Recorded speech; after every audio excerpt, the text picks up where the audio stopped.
La labor principal del innovador es unir tres diferentes factores que son muy importantes para cuando uno intenta introducir algo nuevo en una empresa, en una sociedad. Y estos tres elementos son, en primer lugar, la edificación del futuro. Es muy importante que se tenga claro qué es lo que se pretende construir y dimensionar esta construcción. Es decir, determinar qué tanto es tantito y determinar cuándo se pretende lograr. La edificación del futuro es lo que le da la gasolina al presente para poder transformar el presente y después de un determinado tiempo convertirlo en ese futuro deseado, en ese futuro consensuado. El segundo elemento importante es la contextualización del entorno. Es muy importante que se entienda desde dónde se pretende construir este futuro. Y el tercero de los elementos es la ejecución, el plan, el proceso, el proyecto que se tiene que hacer para convertir esta contextualización del presente en esta edificación del futuro que se pretende. Vamos a tratar de entender cómo funciona esto de la contextualización del presente. El presente está normalmente formado por un entorno y este entorno pues tiene cultura, tiene estructura y tiene natura. Tres elementos que juntos forman el entorno. La natura está básicamente determinada por la geografía, por los ríos, por las montañas, por el clima, por todos estos elementos que condicionan la movilidad, que condicionan el costo de las cosas, que condicionan el uso de energía que se pueden tener accesibles en un determinado lugar. La estructura se refiere básicamente a las relaciones jerárquicas y a las relaciones funcionales de una organización, a las relaciones funcionales de una sociedad. Y la cultura se refiere a lo socialmente aceptable, que se llama la moral, y al sistema de creencias. Es muy importante entonces entender que el entorno formado por estos tres elementos, cultura, estructura y natura, allí dentro de estos temas necesitamos nosotros, en primer lugar, descubrir cuáles son estas capacidades esenciales que contiene el entorno.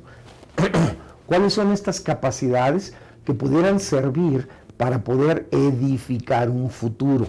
¿Y cuáles son esos otros elementos que están estorbando?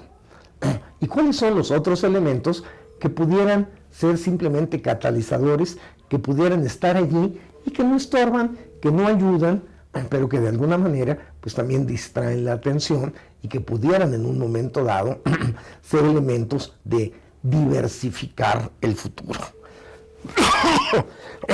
Un elemento entonces muy importante consiste en detectar cuáles son las cosas que son no negociables en un entorno, que tenemos que trabajar con ellas.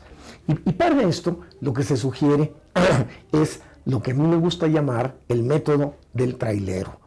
El método del trailero se refiere a lo siguiente: está basado en que el chofer de un tráiler identifica como el punto más importante de análisis de su seguridad y de su velocidad las llantas del tráiler.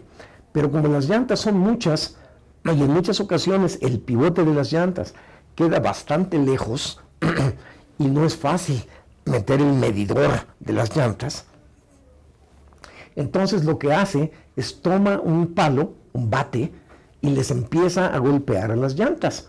Y cuando el sonido de alguna de estas llantas se oye raro, se oye bofo, quiere decir que hay que ponerle mucha atención a esa llanta, porque es una llanta débil.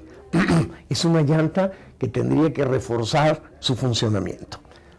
De manera semejante, los elementos culturales que representan lo socialmente aceptable, que representan los modelos de pensamiento fundamentales, están basados en una serie de suposiciones, están basados en una serie de postulados, de premisas, que juntos pues forman lo que se llama el sistema de creencias.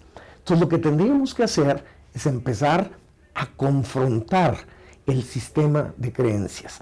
Es decir, empezar a revisar realmente esa fe ciega que se tiene en ciertos conceptos debería detenerse. ¿Qué sucedería si eso no es cierto?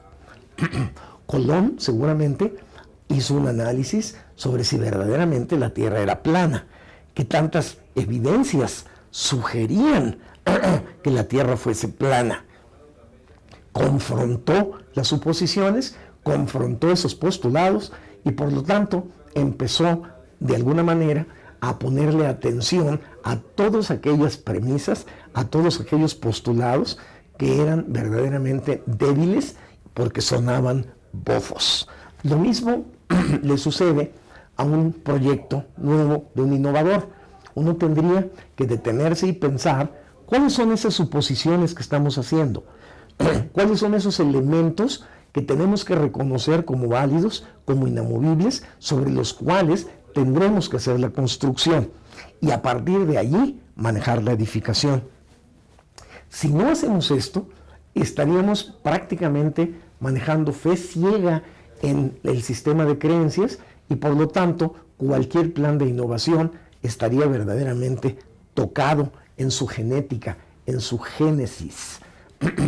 El segundo punto importante del contexto es tratar de poner juntos elementos que tradicionalmente no están juntos y ver qué sucedería, qué opciones ocurrirían cuando tú pones A y B juntos. Y por lo tanto, la segunda de las sugerencias para el innovador es empezar a hilvanar lo separado. Tratar de poner juntas cosas que normalmente están separadas.